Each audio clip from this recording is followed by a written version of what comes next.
Kay says there is no path to truth. It is the faculty to see this outside myself. My consciousness and means of perception are entirely within me. How can I go without any means or tools towards the unknown goal? What will give me the need, the energy to move in this direction? Kay says there is no path to truth. Do you accept that?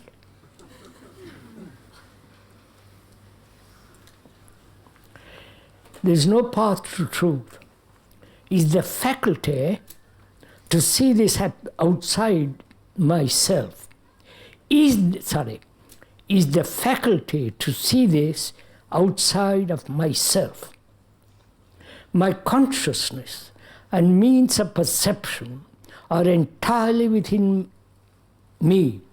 How can I go without any means or tools towards the unknown goal? What will give me the need, the energy to move in this direction? Good Lord.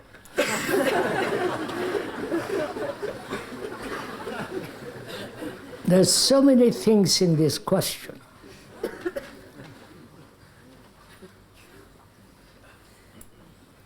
First of all, as we said the other day, the answer is not outside the question.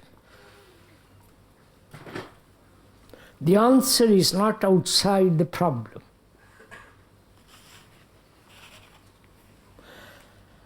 The answer is in the problem, in the question.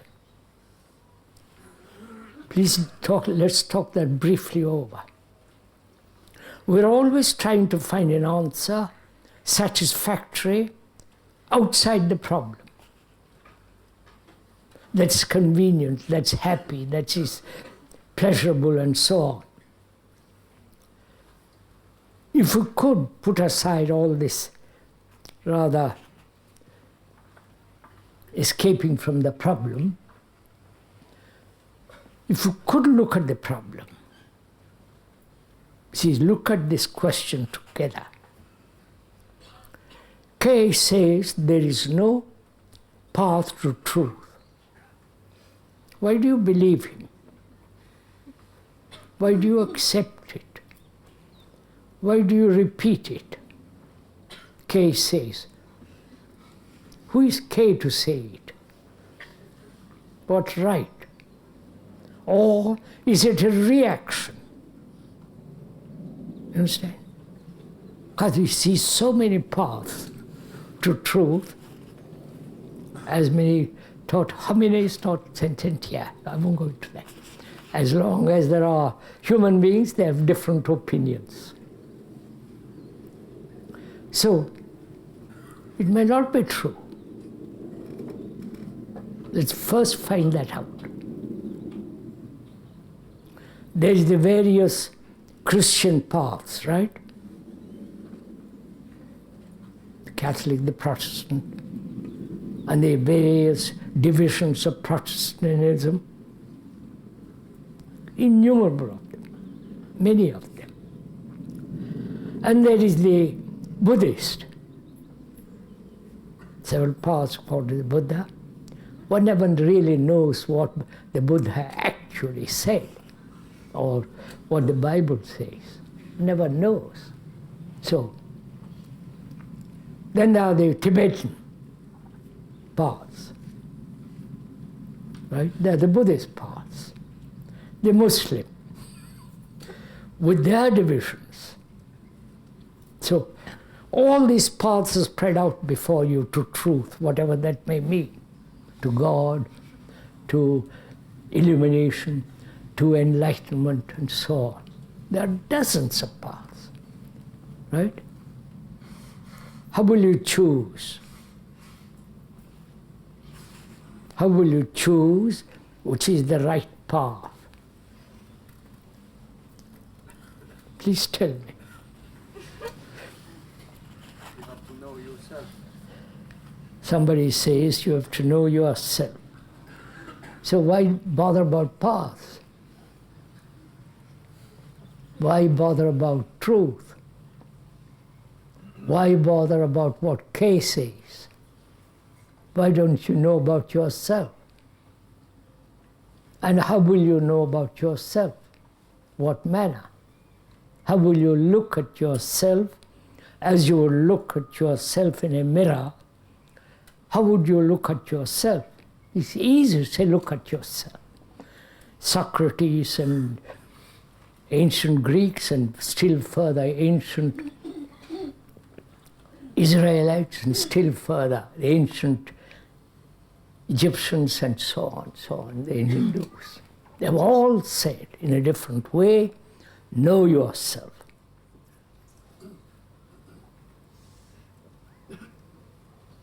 And there are these paths in front of us. And we all want to achieve truth, whatever that thing is.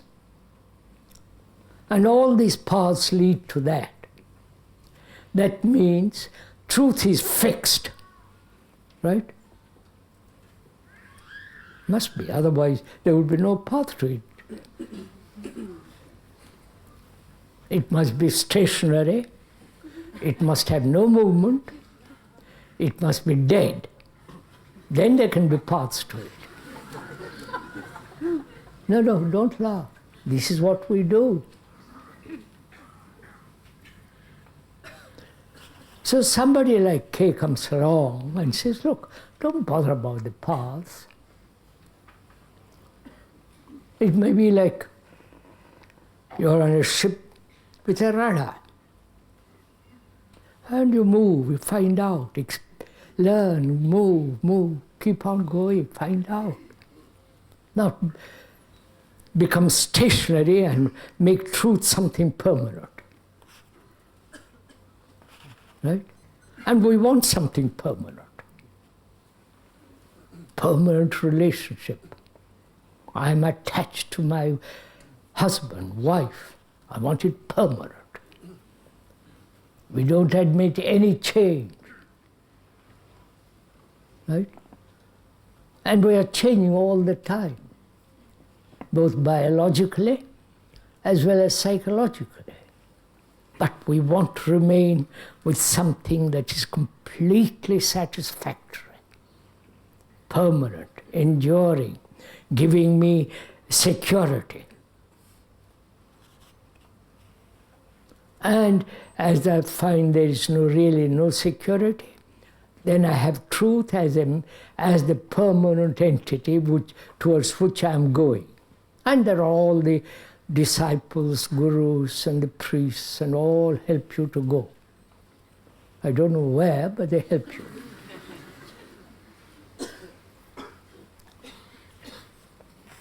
So, for using one's own capacity to reason, capacity to have logic, see things step by step, and not escape any step. Or, that's much more complicated, see that which is true, accurate. Well, that's a different matter. So the questioner says, what are the tools necessary to reach truth, which is pathless? The moment you have tools, you have already created the path, right? Do you see this? No? The moment I have a means to do that, to achieve that, the means then becomes the tool, and I've already got the truth towards which I'm working, right? So the moment you have a tool a means, a system, then you know what truth is. Therefore, there's no point in having a tool. I don't know. Do we see this, or is this too illogical? Or too dastardly reasonable?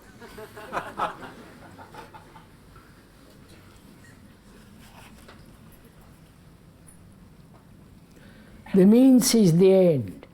The means is not different from the end. Right? So,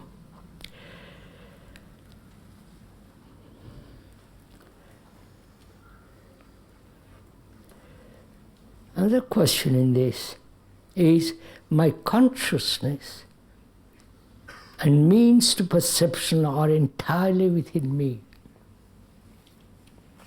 What do you mean by the word consciousness? You don't mind going to all this? It's fun if you go into all this. Not only the understanding of one's own brain's capacity, but also to delve. You dig very deeply to find oil. Go through all that trouble. And we won't even spend a second doing this in ourselves, for ourselves. So what do we mean by the word consciousness? Is that consciousness different from you, from the me?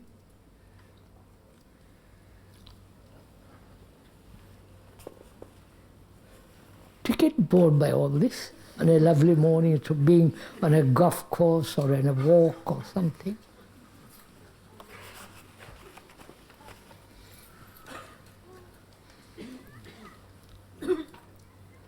Since you are here and we are here, let's go on.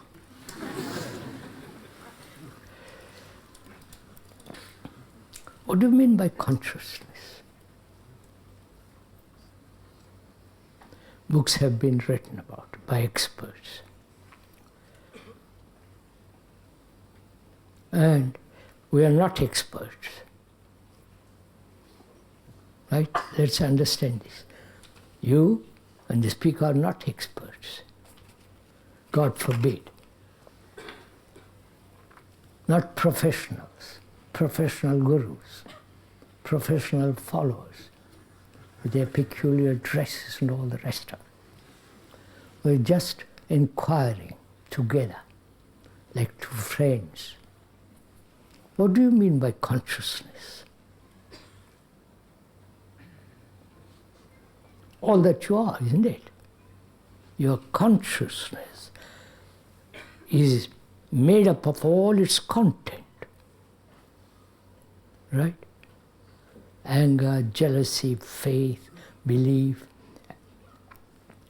anxiety, aspiration, all the innumerable experience that one has had, all the accumulation of all the little things of life, and also suffering, pain, insecurity, confusion, and the desire to escape from all this and find something enduring. And in it also there's a fear of death and inquiring what is there beyond. Right?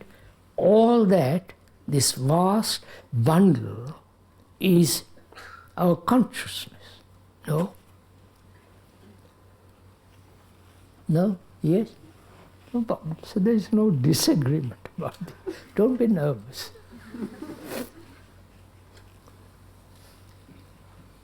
We are our consciousness. And the content of consciousness makes up the whole entirety of consciousness. Whether it is higher consciousness, lower consciousness, the desire to expand consciousness, and all the rest of it is still within the field of consciousness, right? And that consciousness is me. There is no me without that. So when you say me is different, my consciousness is different, then you have a battle with it, struggle, conflict, all that ensues. So,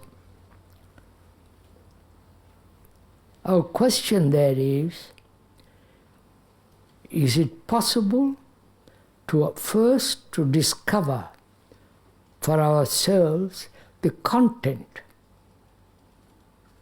to see the content? It's fairly easy. Their habits, the way you comb your hair, the habits of speech, of thought. It's fairly simple to observe those. And also to become aware of one's own conditioning as a British, as a Frenchman, as a Russian, and etc., etc. It's also fairly easy to see our various religious inclinations. Catholic, Protestant, Hindu, Buddhist, following something or other, you follow. That's fairly easy. But to go beyond that, well, you don't need aqualung. You have to go very deeply. But to go very deeply, one must understand the superficial thing first, whether it is possible to free from influence which conditions us, right? Is it possible? Find out, work, don't listen, work at it. Put your tremendous energy into it. You have got tremendous energy. You don't want more. It took you a lot of energy to come here. Use some of that energy, if one may respectfully point out, use some of that energy to go into this. When you want something, you go after it.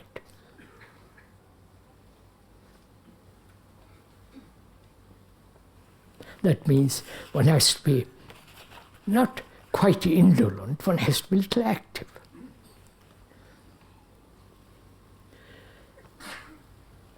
And there is nobody to help you.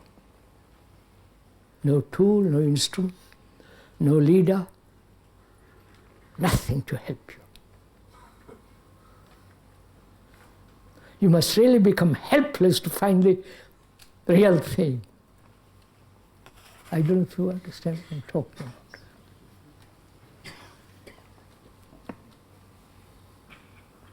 If you are helpless, actually helpless, that means there is no help whatsoever from anybody, from any book, from any person, from any environment, then you are in that state of real helpless. Then something else takes place. Then you begin to see things.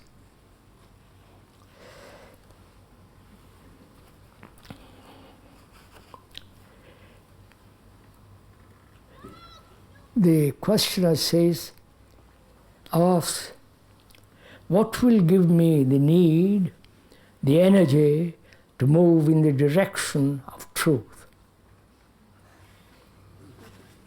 Direction of truth, that means already over there. I'm not laughing, I'm not being disrespectful or cynical, but it is like that. When we use words like direction, it's already there. It's already preconceived, already existing there because of your conviction or somebody told you, and so on. truth is really a pathless land.